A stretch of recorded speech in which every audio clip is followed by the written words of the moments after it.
কথা কি এইটো আজিৰ বুলি ঘটনা নহয়। আমাৰ এটা দুখ লাগি আছে, আমি সকলোৱে মিলি ক'বলৈ গ'লে আমি সকলোৱে যিমান ৰাইজ আছোঁ, লোৱাৰ ক'বলৈ গ'লে লোৱাৰ ক্লাছ যিমান আমি ই ৰিক্সা চালক আছোঁ, আমি সকলোৱে মিলি জুলি কিন্তু এটা চৰকাৰটো গঠন কৰিছিলোঁ, BPF চৰকাৰ। তো আমি চৰকাৰ গঠনৰ সময়তো মই কথা পাতিছিলোঁ আমাৰ লোকেল আমাৰ মৃত্যুঞ্জয় ছাৰৰ লগত। তো মই এটা কথা ক'ম, আমাৰ ছাৰক মই ৰিকুৱেষ্ট কৰিছিলোঁ আগতে, এতিয়াও ৰিকুৱেষ্ট কৰি আছোঁ, আমি পাৰ্কিংটো বন্ধ কৰাৰ আলোচনা আছিলে। তো কিন্তু মই দেখা পাই আছোঁ আমাৰ দীৰ্ঘদিন ধৰি পাৰ্কিং উঠাই আছে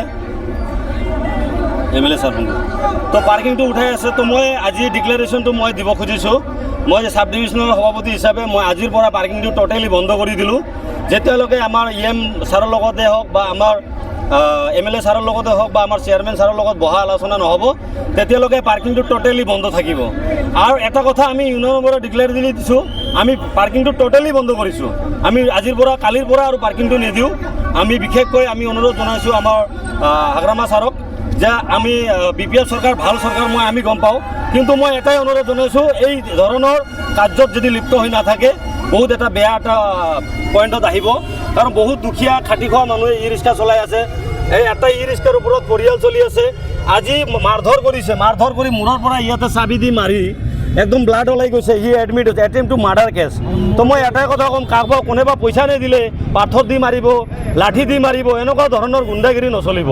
মই এটা কথা কৈ আছোঁ, এজ এ সভাপতি হিচাপে এতিয়াৰ পৰা পাৰ্কিংটো টোটেলি আমি বন্ধ কৰিলোঁ। আমি ই ৰিক্সা কোনো পাৰ্কিং নিদিওঁ আৰু আমি এইটো বিষয়লৈ আলোচনাও কৰিম। আৰু এটা কথা, যোনে মাৰিছে সেই মানুহজনক 12 ঘণ্টাৰ ভিতৰত এৰেষ্ট কৰিব লাগে, একদম উচিত তদন্ত কৰি তাক যেনেকুৱা শাস্তি দিব লাগে শাস্তি দিব লাগিব, নহ'লে অন্যথা আমি অনিৰ্দিষ্ট কাললৈ ই ৰিক্সা বন্ধ কৰিম কালিৰ পৰা। কিয় নামত এই কালেকশ্যনটো কৰি আছে? এতিয়া কালেকশ্যনটো কিয় নামত কৰি আছে আমি গম নাপাওঁ, কাৰণ এইটো এতিয়ালৈকে আমি চেয়াৰমেন ছাৰৰ লগতো বহা হোৱা নাই যে এনেকুৱা ধৰণৰ পাৰ্কিং উঠাব বা এনেকুৱা ধৰণৰ নিৰ্দেশনা যে পাৰ্কিংটো উঠাই আছে, আমাক ইউনিয়নক নটিছ কোনো একো দিয়া নাই। তো মই এটাই কথা জনাম যে আমি গোসাইগাঁৱৰ যিমান ই ৰিক্সা চালক আছোঁ আমি পাৰ্কিং দিব নোৱাৰিম, কাৰণ গোসাইগাঁওটো একদম সৰু টাউন।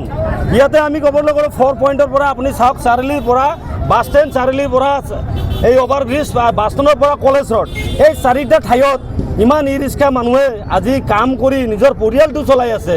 আমি পাৰ্কিংটো ক'ৰ পৰা দিম?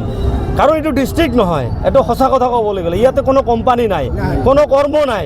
আজি পঢ়া শুনা মানুহে ই ৰিক্সা চলাই আছে, কোনোবা অটো বিক্ৰী কৰিয়ে ই ৰিক্সা কিনি আছে, সকলো দুখীয়া মানুহে ই ৰিক্সা চলাই আছে, কোনোবা নিজৰ ঘৰৰ পৰা গৰু বিক্ৰী কৰি, ক'ৰবাত সোণ বিক্ৰী কৰি।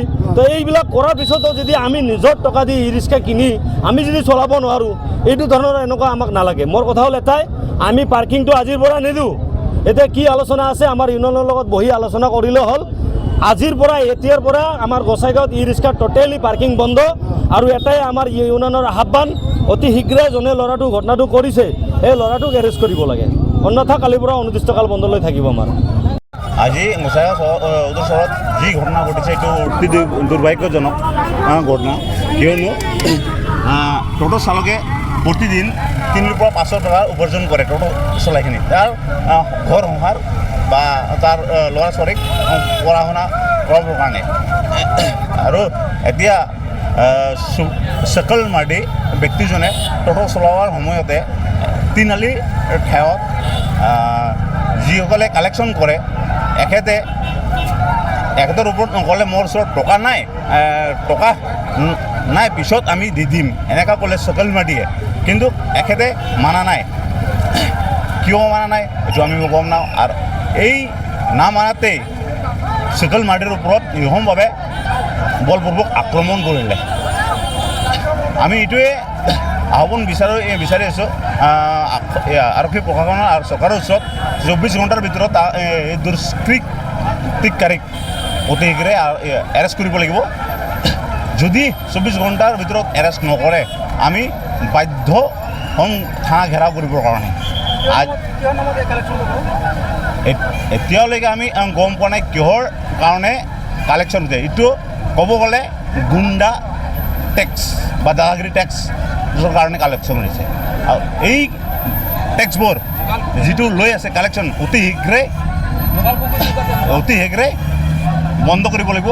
আৰু এখেতে তাৰ পৰা মোবাইল আৰু টকা কাঢ়ি লৈ লৈছে।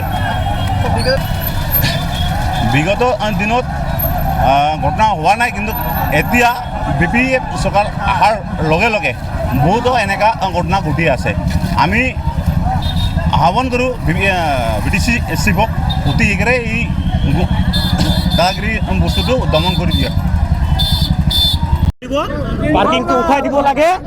আমালোকে যে টোটো চলাই কিমান হাৰা শাস্তি 10 টাকা দি ভাড়া লৈ পেলাই দিনত কিমান আমালোকে কিমান হাজিৰা হয় দিনত 500 টকা নহয় 500 টকা নহয়। আমালোকে ফেমিলি আছে, ফেমিলি চলাব লাগে না, ফেমিলি চলাব লাগিব। সিহঁতে কিহৰ দাদাগিৰি হতে কোনে বসাইছে? হাগ্ৰামা বসাইছে না কোনে বসাইছে? বিটি তো হাগ্ৰামাৰ আমালোকে হাগ্ৰামা আমালোকৰ যেতিয়া ভোট আহে যেতিয়া ভোট টাইমত কৈ থাকে যে আমাক ভোট দিয়ক। এতিয়া হাগ্ৰামাত জিতাই দিছোঁ, জিতাই পেলাই আমালোকে যে টোটো চলাই পেলাই আমালোকে ইনকাম কৰি 500 টকা, হাইষ্ট 500 টকা। আমাৰ ল'ৰা ছোৱালী আছে,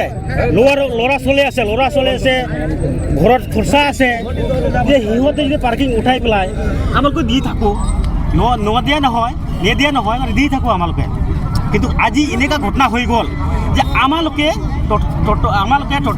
টোটো চলোৱাক আমাৰ বন্ধু সিহঁতৰ টোটো পাৰ্কিং দিয়া নাই, পাৰ্কিং দিয়াৰ পিছত সিহঁতে মাৰিছে।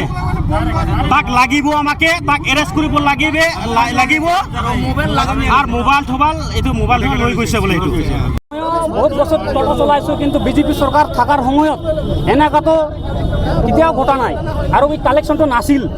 এতিয়া আমালোকে যেনিবা BTCত আমালোকে বৰ্তমান BTCত ইলেকশ্যনৰ সময়ত তোমাৰ হাগ্ৰামা BPFক মই জিকাই দিছোঁ আমাৰ গোসাইগাঁও সমষ্টিৰ পৰা। একেটা চৰকাৰ আছে, কিন্তু হাগ্ৰামা চৰকাৰ অহাৰ পিছত এনেকুৱা গুণ্ডাগুৰি চলিছে। আজিৰ দিনত চাই আছোঁ বৰ্তমান সকলো ঠাইত আমাৰ গোসাইগাঁৱত আমাৰ কোৰ্টৰ পৰা আহি থাকিলেও ৰাস্তাত 10 টকাকৈ লয়, আৰু সিফালে আমাৰ চত্ৰপুৰৰ পৰা আহিলেও তাৰ পৰা 10 টকাকৈ লয়। টাউনত সোমাইলে টাউনতো 10 টকাকৈ লয়। আমাৰ বাছ ষ্টেণ্ড সিফালে পৰা গাড়ী সোমালে সিফালে পৰা 10 টকাকৈ লয়। কিন্তু আমাৰ গৰীব মানুহ আৰু পাৰ্কিংটো বন্ধ হ'ব লাগে নেকি? আমাৰ বন্ধ মানে আজিৰ পৰা বন্ধ। আমালোকৰ যিটা ডাউট আছে, ইয়াতে পুলিচ প্ৰশাসন থানা আছে, থানাত থকাৰ পিছত আৰু পুলিচ প্ৰশাসন থকাৰ পিছত সিহঁতে কেনেকৈ এনে দাদাগিৰি কৈ পইচা 10 টকাকৈ ল'ব পাৰে? এটা ডাউট আমালোকৰ এটা ডাউট আছে। পুলিচ প্ৰশাসন ইয়াতে আছে, সিহঁতে থকাৰ পিছত 10 টকা কেনেকৈ লয়?